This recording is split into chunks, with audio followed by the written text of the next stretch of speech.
Hello, everybody. Happy noon and happy July.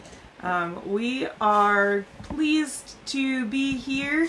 Actually, I'm gonna turn my Wi-Fi off.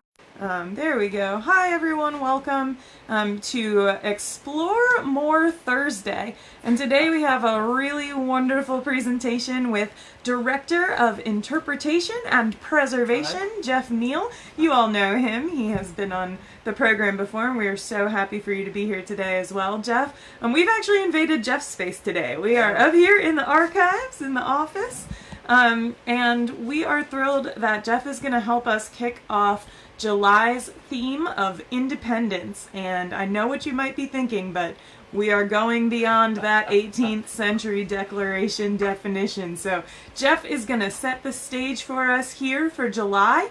And we just want to remind you to drop your questions in the comments. We are live, of course. So Jeff is here to answer your questions as you have them, or later on if you think of something later. But we're going to start out this presentation with the most important document, most revolutionary document that's been written in this country, and all its various meanings and interpretations. So, Declaration of Independence. And why are we doing this on July 2nd? Jeff will answer all those questions for you. So take it away, Jeff. Okay, well, first of all, hope everyone is doing well.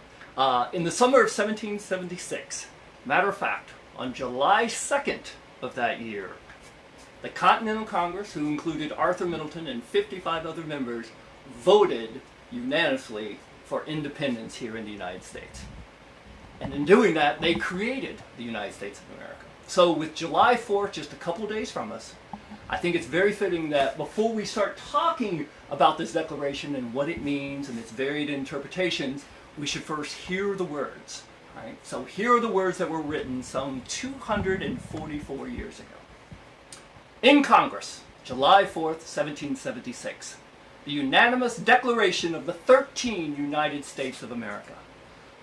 When in the course of human events, it becomes necessary for one people to dissolve the political bands which have connected them with another, and to assume among the powers of the earth the separate and equal station to which the laws of nature and of nature's God entitle them, a decent respect to the opinions of mankind requires that they should declare the causes which impel them to the separation.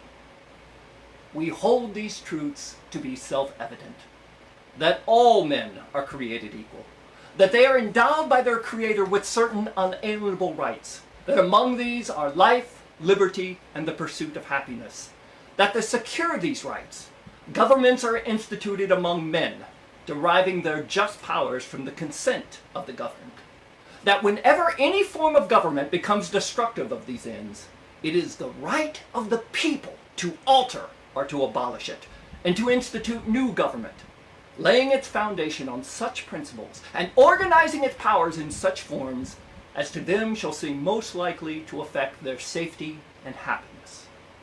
Prudence, indeed, will dictate that governments long established should not be changed for light and transient causes. And accordingly, all experience has shown that mankind are more disposed to suffer, while evils are sufferable, than to right themselves by abolishing the forms to which they are accustomed. But with a long train of abuses and absurtions, pursuing invariably the same object, evinces the design to reduce them under absolute despotism, it is their right, it is their duty to throw off such government, and to provide new guards for their future security. Such has been the patient sufferance of these colonies, and such is now the necessity which constrains them to alter their former systems of government. In every stage of these oppressions, we have petitioned for redress in the most humblest of terms. Our repeated petitions have been answered only by repeated injury. A prince whose character is thus marked by every act which may define a tyrant is unfit to be the ruler of a free people. Nor have we been wanting in attentions to our British brethren. We have warned them from time to time of attempts by their legislature to extend an unwarrantable jurisdiction over us. We have reminded them of the circumstances of our immigration and settlement here. We have appealed to their native justice and magnanimity, and we have conjured them by the ties of our common kindred to disavow these assertions, which would inevitably interrupt our connections and correspondence. They, too, have been deaf to the voices of justice and consanguinity. We must, therefore, acquiesce in the necessity which denounces our separation and hold them as we hold the rest of mankind. Enemies in war, in peace, friends. We, therefore, the representatives of the United States of America, in General Congress, assembled, appealing to the Supreme Judge of the world for the rectitude of our intentions, do in the name and by authority of the good people of these colonies, solemnly publish and declare that these united colonies are, and of right, ought to be free and independent states. That they are absolved from all allegiance to the British Crown, and that all political connection between them and the state of Great Britain is and ought to be totally dissolved. And that, as free and independent states, they have full power to levy war, conclude peace, contract alliances, establish commerce, and to do all other acts and things which independent states may of right do.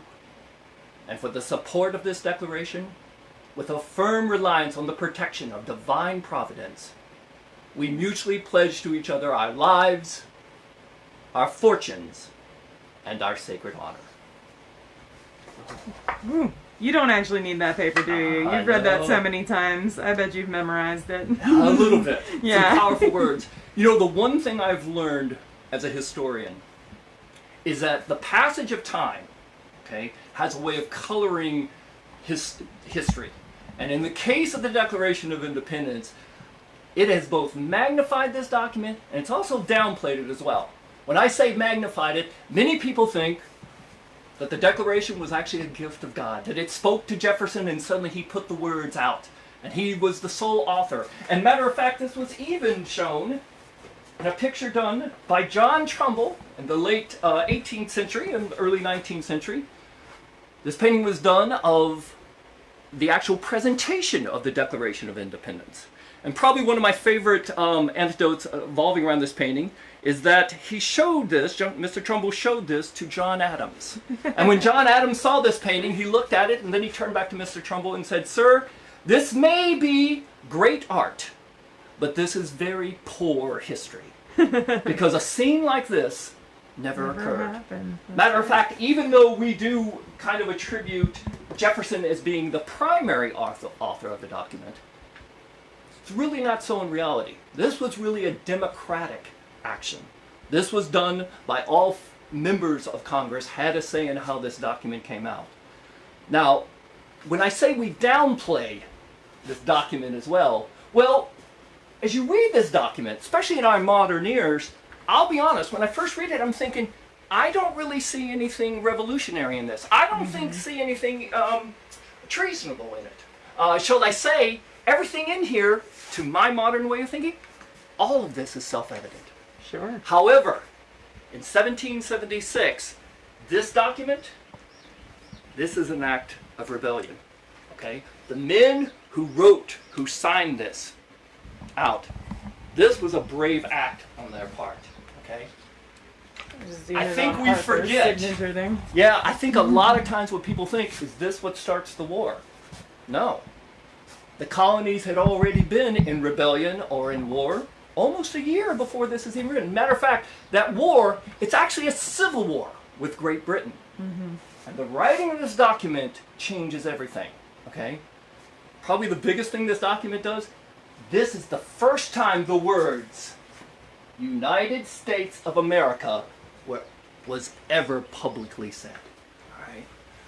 So this document, it actually had 3 reasons why it was so important, why it was put out. First, by publishing this, declaring their independence, they turned this civil war between Britons, now it turns into a war between equal powers, and it's under the law of nations. Secondly, by declaring their independence, the colonists, they go from being these outlaws, these rebels, Now they're legitimate citizens of the world. And as legitimate citizens of the world, okay, they not only get international recognition of their plight, but they're hoping, which they do, to form foreign alliances to help with this plight. And then lastly, this document affirmed or assures us that the United States could stand on its own 2 feet, that it could be equal among the nations. Now, probably up until, let's say, the early part of the 19th century, the 1830s roughly, when Americans, and I would also say people of the world, when they looked at this document, they only saw 2 things. They saw the first paragraph and they saw the last paragraph. Those 2 paragraphs is what declares the United States. That they always saw. That second paragraph, sometimes referred to the preamble, that all men are created equal, the self-evident rights. That paragraph, that's pretty much ignored. Matter of fact, students of the Declaration, specifically Abraham Lincoln, who was probably the greatest student of the Declaration, he even admitted that that paragraph, that preamble, it's not necessary in this document. Okay? It has nothing with recognizing the independence or the creation of the United States. It's superfluous. Okay? Matter of fact, he would go on to argue, at the time this is written, that preamble, all men are created equal, it's not being practiced anywhere in the world. No one thinks of this. No one thinks of that self-evident of the unalienable rights. They do not exist in reality. Only in theory do they exist here. All right? So for the founders of this document, and keep in mind, of all 13 colonies around us, they do not live by the preamble. All right? All 13 colonies allow slavery, and over 1/3 of the signers are also slave owners. That preamble means nothing to them. However, it starts to change when you get into the 1830s. And I would argue by the 1850s, it's Lincoln himself who starts changing this. He says that that preamble, what it becomes, he refers to it as a transcendentalist idea. And what he means is that that preamble, it's not a statement of fact, all right? It's a proposition for the future. It's what we should aspire to. It's what the future should be going. All right? And by placing it in this document, it does something, Jefferson does something very important. Okay? He turns this from a dead document to a living document. Here's what I mean by that. A dead document, historically, is a document that is only specific to a certain time frame, to a certain people, to a certain event. It only exists in this little box. Sure. By placing this preamble into it and looking towards the future, it becomes something of a living document. It knows no boundaries. It does not speak to a specific time. It does not speak to a specific people or a specific place. It's for everyone for all time. So the suggestion is that this is a statement of intention. Yes, that very much so. It's not something that we may necessarily be now, but it's something that we want and ought to be. Exactly. It's something as actually John F. Kennedy said. All right? When he looked at it, he said the phrase, all men are created equal, and that they have certain unalienable rights to life, liberty, and the pursuit of happiness. He says some people will deny these. Some people will say you can never achieve these. And they may be right, as Kennedy said. However, it's not the fact of it, it's the idealism of it, of something to strive to. That is what we want. It's this society, and he says without that idea, life wouldn't be worth living on it. I think it was a very interesting way of putting it. Yeah. Now, as we go through this, from that 1830s, so we have this preamble that starts to become the most important thing. Matter of fact, I would say today, if you talk to someone and you asked about the Declaration of Independence, I doubt that very few people can say, oh, this created the United States. No, they're going to go to that preamble. That one is line. what they're going to go to. That's right. Because that is what's gotten so much significance. Now, as we go through, what you'll have to realize is that for some people, the Declaration, well, this is the story of the rights of states over and not of individuals. Other people will say just the opposite. This is about the right of individuals over the state. Right? It can vary how you want to look at it, and it can be used in both ways. If I go back to one here, let's go back to the phrase, all men are created equal. what exactly does that mean? And I think that's still a question that we are struggling with today. You know, I'm going to give you 3 examples through history on how people interpreted this. One was Thomas Jefferson himself. Jefferson's belief of equality went down to, you may have heard of his theory of the head and the heart. And what that meant was he believed that everyone had a mind, which you could think, and you had a heart, you could feel. You had a sense of morality. Now, did he believe that everyone had variations of these? Did he believe that one race was superior to the other? That in this case, the white race was superior to the black race? Yes, he did. Right? However, he thought what made them equal was they both had the ability to think and the ability to feel, though they did very much on very different levels in his opinion. Okay? So that's the first one. Lincoln himself saw that all men are created equal. This was a thing of opportunity. It meant action. It meant something to do. Matter of fact, to quote him, he says, "Any man has the natural right to eat the bread he earns with his own hands, without asking leave of anyone else. He is my equal and the equal of all others." Right? So Lincoln's looking at it is from a right of opportunity. And then probably the one that I really aspire to is how Dr. Martin Luther King defined this in 1965.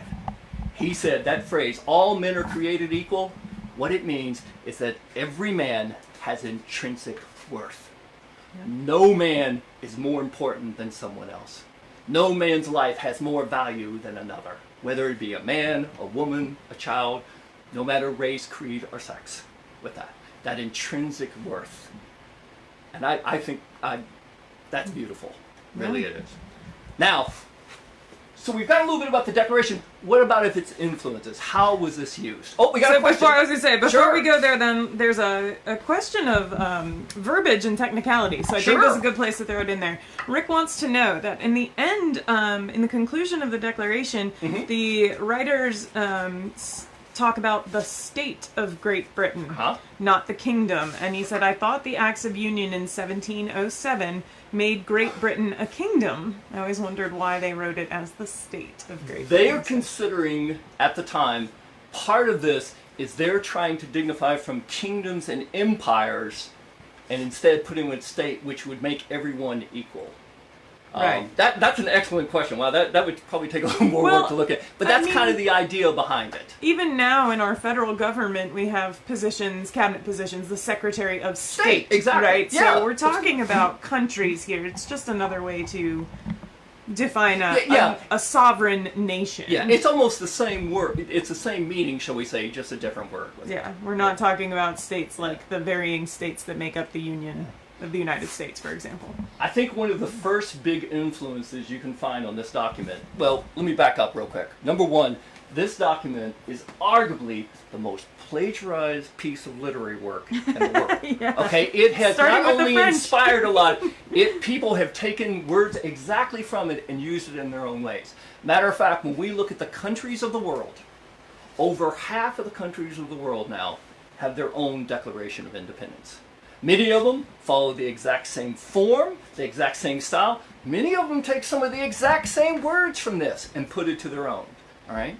But then you also have organizations that use these as well. And probably one of the first, I think, most significant ones was the first Women's Rights Convention that was held in Seneca Falls in New York in 1848.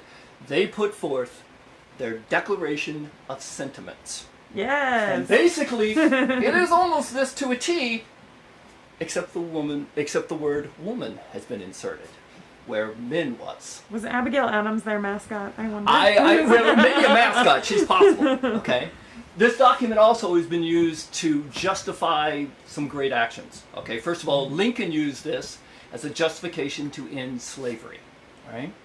But at the same time that Lincoln's using it to justify an end to slavery, leaders of the Confederacy are using it not only to justify their secession, okay, but also the continued use of the institution of slavery. All right? Matter of fact, here in South Carolina, everyone knows about the Ordinance of Secession. Okay? The document I think is actually more important than I think people forget is South Carolina's Declaration of Secession. Okay? Which basically uses the direct language of the Declaration of Independence to support its cause for seceding. Okay. I feel like that's some incredible mental gymnastics to use this document to... Well, see, and that's where we go. That whole argument, we have contradictions in here left and right. Sure. We talk about individual rights, but when we talk about the state, and then on top of that, we actually say at the end, what was that phrase? Wait a minute, let me put it up here. That the states can have the right to do all other acts and things which independent states may of right do. That may not exactly correspond with all men are created equal and all men have unalienable rights. Those two may not exactly gel real well together, with that. Now, I would also say this document probably was the basis of probably the two most celebrated speeches in American history. The Gettysburg Address by Abraham Lincoln, okay? And lastly, Martin Luther King's I Have a Dream speech. Mm-hmm. This provides the foundation from it. Okay? There was also another gentleman you're probably aware of, Frederick Douglass, who gave a speech on July 4th in, I believe it was 1854. I may have the wrong year. Where again, he praises the founding fathers for what they did. The action was incredible. However, he holds the country for not upholding what this document says. Matter of fact, he makes a very valid point that at this time, this does not apply to everyone. Sure. And unfortunately, some of those same sentiments or those same ideas are still present with us today. Again, to go back to, matter of fact, President Kennedy here, he wrote, and this was in 1842, let me get the exact quote here for you so I don't mess it up. And this is very important. He says that history tells us that while these truths in the Declaration, all right, that while these truths may be self-evident, they've never been self-executing. Right? They just don't happen. All right? Keep in mind, this is not a legal document. This has no position in law. This is a thought. This is a declaration. Kennedy also goes on to say that history also tells us that while freedom is a natural right, right, it's got to be secured by the act of men. All right? It takes our actions, not just our thoughts. It takes our actions to ensure that these rights are kept here. Okay? This. I think the other thing that I love about this document, okay, is that, we have received a lot of things from our founding fathers. We have a great heritage here in our country. And some of the things we have inherited from them, some are some pretty bad, evil things, unfortunately. But also, and I think this more than not, we've also inherited a lot of good things as well. And within this document, I think does show the best of what we can be with this. I think in today's age, in the current cultural, political, social climate that we have, this document is probably more relevant and more important than anything else. Because not only does it express those truths, it also tells us that sometimes we have to fight for these. Or that we have to stand up, and when we see something wrong, to come forth and say, this is wrong, it needs to be changed. But keep in mind, it's not just the individual doing this, it's a collective, a collection of individuals doing this. It's being together to be able to do this. Again, this proclaims not just the individual, but the United States, this group of individuals together. Okay? Yeah. Do we have any questions or anything? Or I know this you could go on for this forever. I just switched my camera here. Hi, everybody. How are you? Sorry, I was looking at my time. Make sure that you put your questions in the comments, folks. There is a lot wrapped up in the Declaration of Independence, and as we move forward with all the digital programming this month, this really sets the stage. Mm-hmm. This document and these ideals that these guys had. I mean, the founding fathers, right? They consider themselves to be Enlightenment philosophers. A lot of them. They have these great ideals, some of which they're putting down here in the Declaration and in the Constitution. And I think that's incredibly well put, Jeff, and really interesting to think that this is a document of intention and action, and not so much a statement of and to reality. Kind of go on with what you were just saying, there's something we always have to be careful of, especially when we're dealing with history. You know, when we look at this document, I think one of the first things, and rightfully so, we look at is the institution of slavery. Because it was before this, it existed before this document, it existed during this document. And after. It was written, and after the document. It continued to exist, okay? There is no historical account of the origins of slavery or their reasons for doing slavery that would any way satisfy our moral conscience. Okay? Slavery is flat out wrong. There is no argument we can bring from history to justify this. Correct. In no way, no matter what the forefathers say, they're wrong. However, what we have to be careful is we shouldn't just focus on that and by condemning them. All right? What we should instead focus is we shouldn't bring our moral sensibilities to it. Instead of condemning them for it, what we should try to maybe ask is, why did they feel this way? Okay? Why did all this happen? And unfortunately, could this happen again? To me, that's kind of the important question here. All right? And that's what challenges me as a historian, is trying to find this relationship on why this happened. Not so much their reasons, but why did it allow them to? Why do you have words exist this, but yet it only applied to very few people? You know? And again, we're still looking. We're still looking for the meaning in this. Well, and I think it's really empowering, too, in the modern age, if we consider that historians suggest that this document is meant to be a living document, is meant to be carried forward, is meant to be a document of continued action.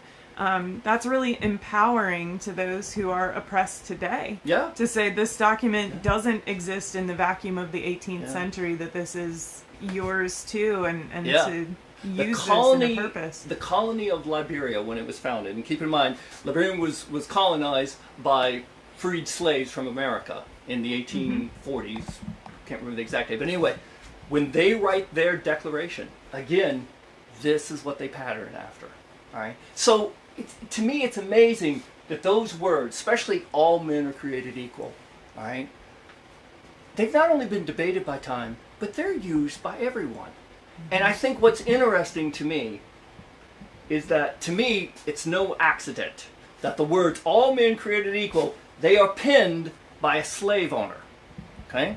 To me, that's no accident. Furthermore, it's no accident that probably the greatest defenders of that statement, people such as Elizabeth Freeman, Prince Howell, Frederick Douglass, W.B.E. Du Bois, Martin Luther King Jr., it's being defended by people that were either enslaved or descendants of enslaved people. They are the ones who defended more.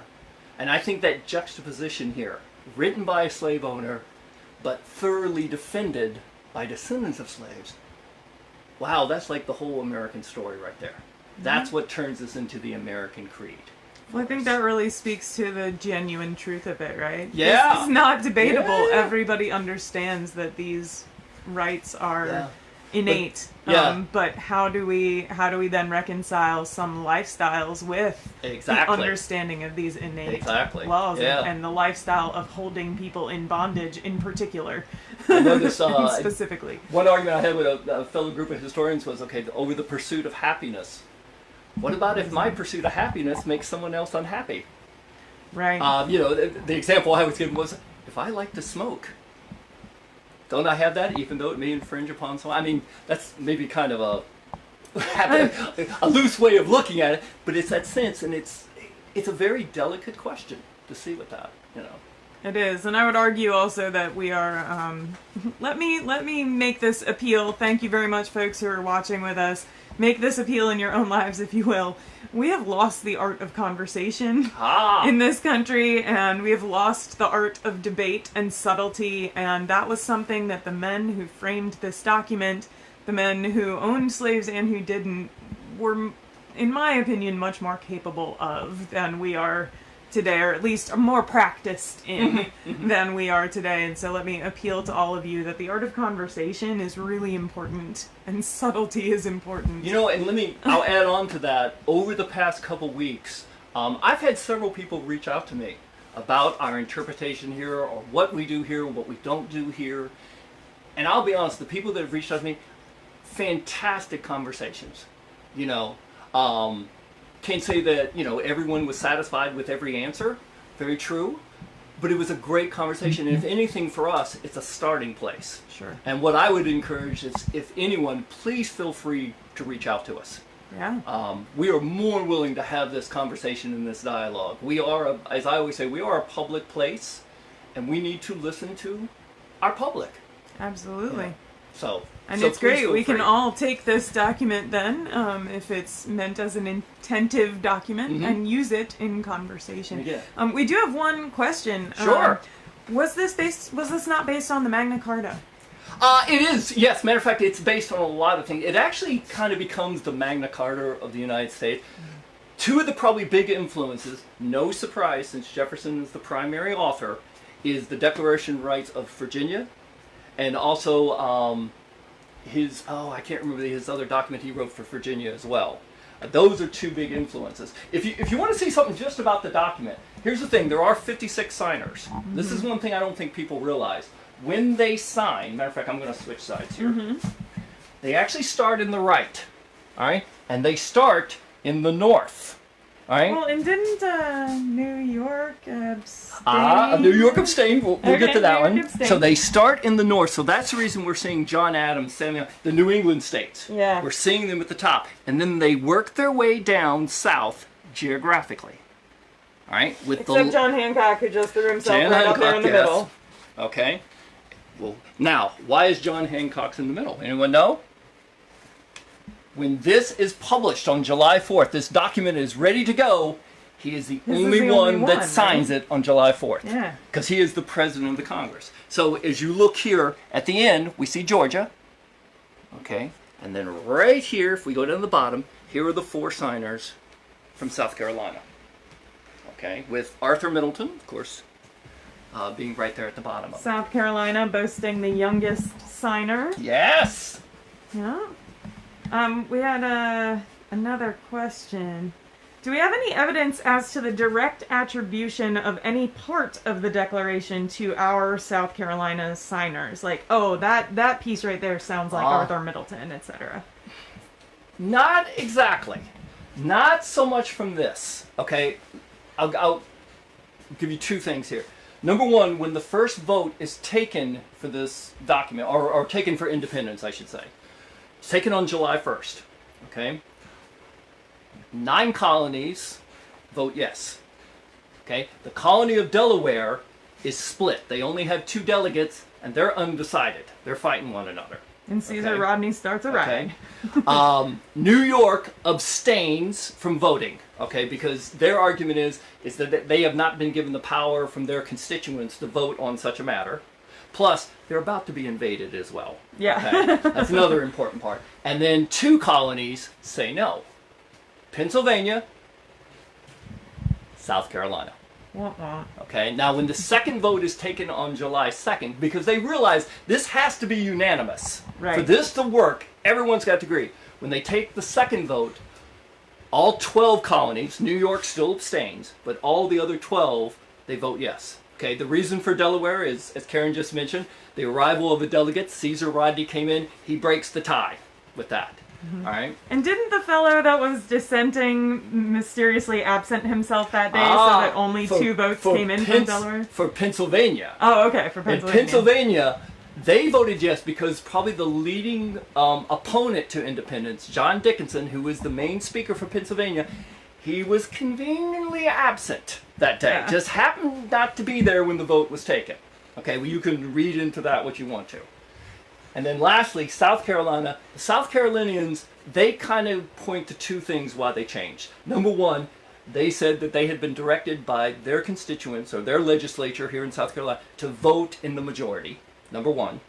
So if the majority said yes, they were to say yes. And number 2, Edward Rutledge says they decided to put aside their personal differences or their personal reasons and instead vote unanimous for it. Okay, and these personal reasons are, keep in mind, many of these South Carolinians, as several in the colonies here, they had not only family ties to Great Britain, they also had business ties as well. Sure. To Great Britain. In addition to that, keep in mind, we'll use Arthur Middleton as an example. prior to this, he is a very proud British subject. He is part of the greatest empire of the world, and he is very proud of this fact. And they are still hoping for a sense of reconciliation, because they know if they get rid of this, or if they declare their independence, reconciliation is out the window. This is never going to happen if they do this. But they finally decide. Now, the thing that probably links to South Carolina, when Jefferson first writes this, he lists grievances against the king, which in our reading of the Declaration I decided to admit, because it's there are a lot of them. It's a lot of them. One of the ones that he writes is a grievance against the Atlantic slave trade. He puts the blame solely on the king for this, okay, for the trade, all right?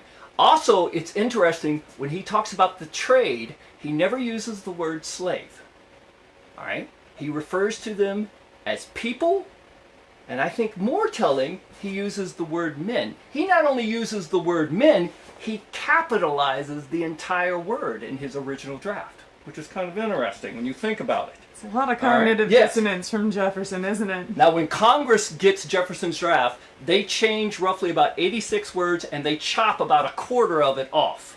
And one of the things they get rid of is that grievance against the king about the institution of slavery. It is totally omitted.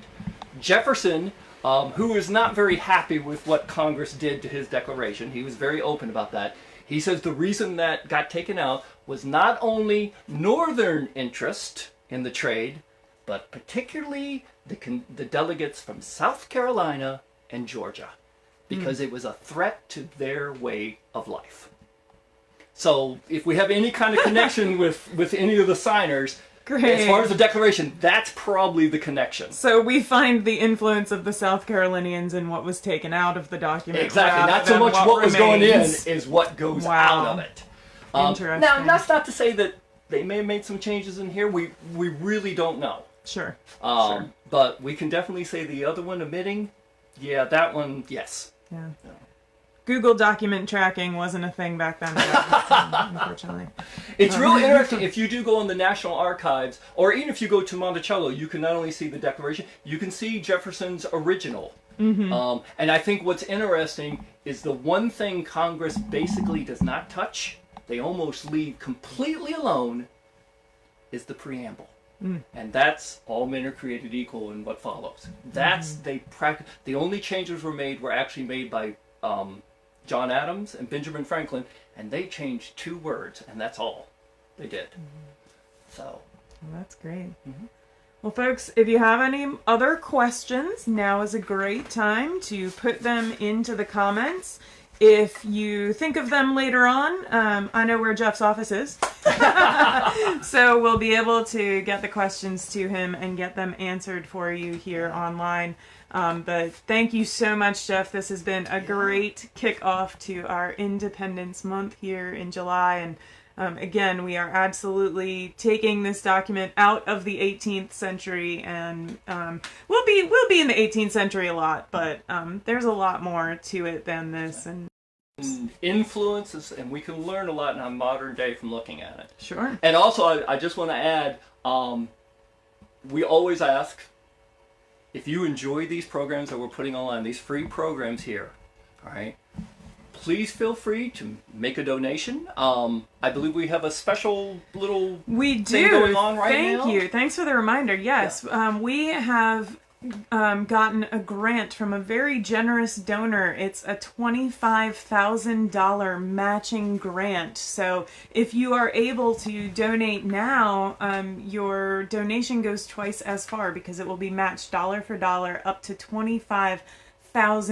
So thank you very much for mentioning that, Jeff, because these are the kinds of donations that help fund this plugged into history programming, that make it as free and accessible as we can make it here online and on our website and on our YouTube channel. So we of course hope everybody is staying safe and well. We know that the pandemic numbers are resurging in a lot of places, and we hope you're all staying safe. And if you find yourselves able now, middletonplace.org/donate. Yeah. And one last thing, I encourage everyone, with the Fourth Meal on Saturday, take this out and read it. Read it through one time. Look at it. all right, and see what it means to you and the importance it does have to our country here. So I encourage everyone to take and read this. So thank you again for joining me today. I appreciate it. Thanks so much. All right, everybody. We will see you tomorrow. We have a special Plugged into History program tomorrow, July 3rd. Our wonderful Stable Yards volunteer coordinator and seamstress extraordinaire Nicole Thompson will be presenting a history and etiquette lesson about the flag of the United States of America. So come on back right here at noon tomorrow, and then we'll see you next week for more Plugged into History. Thanks so much. Okay, bye. Thanks.